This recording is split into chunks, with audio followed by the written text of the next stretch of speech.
ओम शांति। ओम शांति। हर एक मनुष्य आत्मा यह चाहती है कि मेरे ऊपर सदा कृपा बनी रहे। फिर वह कृपा का पात्र बनने के लिए सभी से कृपा मांगती है, मेरे ऊपर कृपा करो। चाहे मित्र हो चाहे दुश्मन हो। मित्र से तो प्यार से कहा ही जाता है, माता पिता से भी कहते हैं, अपने लौकिक बड़ों से, टीचर से। फिर कोई मित्र नहीं भी होता है तो और ज्यादा अंदर से परेशान होकर भी कहते हैं, हाथ जोड़ के भी कहते हैं, मेरे ऊपर कृपा करो, ताकि मैं अंदर फीलिंग्स होती हैं, मुझे किसी प्रकार की परेशानी नहीं हो। भगवान से तो मांगते ही आए कृपा, है ना। आज बाबा ने कृपा कैसे होगी वो बहुत अच्छा बताया है, सहज। और ऐसी बात सुनाई है कि कृपा भी हमारे अपने ही हाथ में है। ये कितना बड़ा रहस्य है, सूक्ष्म गति है। भल भगवान कृपा करता है, ऐसे नहीं है वो नहीं करता। बाबा हमारे पे कृपा कर ही तो रहा है, अनुभव होती है ना। लेकिन बाबा कहते हैं सिर्फ ऐसे ही मैं कृपा कर दूं, पर उससे भी पहले आपको स्वयं पर स्वयं कृपा करनी होगी। और वो ये है कि जो रास्ता मैं दिखलाता हूं, जिस पर चलने की मैं आज्ञा देता हूं, श्रीमत देता हूं कि इस विधि से चलो, तो आपके ऊपर कृपा स्वतः है ही। उसके लिए बाबा ने कहा है कि अपने अंदर झांको, कितने दैवी गुण हैं मेरे अंदर, तो कृपा है आपकी। जीवन सुधरा हुआ लगेगा, सुखी लगेगा। दुख की, देने की और लेने की फीलिंग में ना आओ। कोई ऐसी बातें भी करे तो बाबा ने कहा सुना अनसुना कर दो।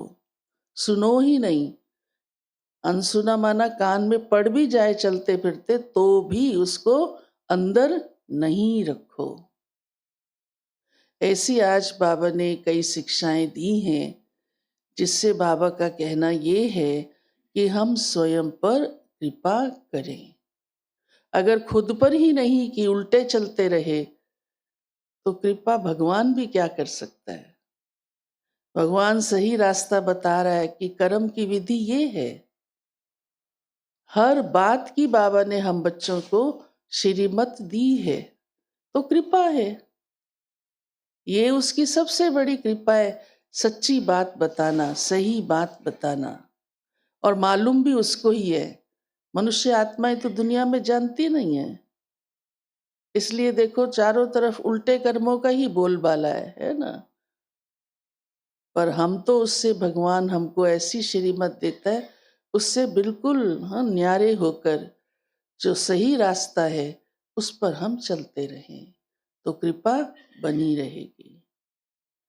तो विशेष आज बाबा ने कहा है, अपनी उन्नति भी चाहते हो तो उन्नति की विधि भी यही है, तभी उन्नति होगी। कृपा भी इसीलिए ही चाहते हैं वास्तव में कि हमारी प्रोग्रेस हो। तो बाबा ने कहा दैवी गुणों की धारणा उसके बिना कैसे होगा। और अपना पोता मेल रखो, उन्नति चाहते हो तो रजिस्टर रखो, रोज चेक करो कि आज मेरे से कोई ऐसा कर्म तो नहीं हुआ,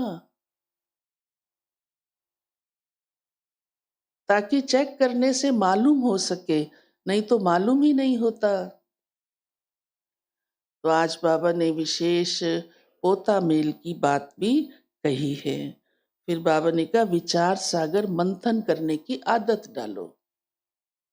क्योंकि बुद्धि में ज्ञान चलता रहेगा, विचार सागर मंथन करना माना ही बाबा की सुनाई हुई रोज की मुरली की ज्ञान की बातें, उनको चर्न करो, अंदर अंदर बुद्धि में चलाओ, तो खुशी रहेगी। फिर व्यर्थ बातें, तेरी मेरी बातें बुद्धि में नहीं टिकेंगी। नहीं तो वो चिंतन चलता रहता है, इसने क्या कहा, उसने क्या किया, वो कहाँ गया, कहाँ, कौन क्या कर रहा है, क्या खाया, क्या व्यर्थ व्यर्थ व्यर्थ।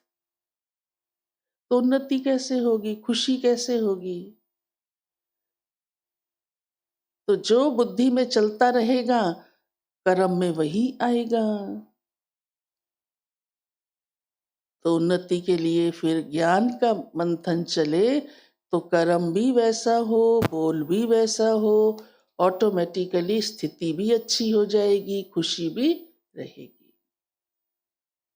और कितना सहज तरीका है, हाँ, स्वयं पर कृपा करने का कितना सहज तरीका है, अपने ही हाथ में है। मीठे बच्चे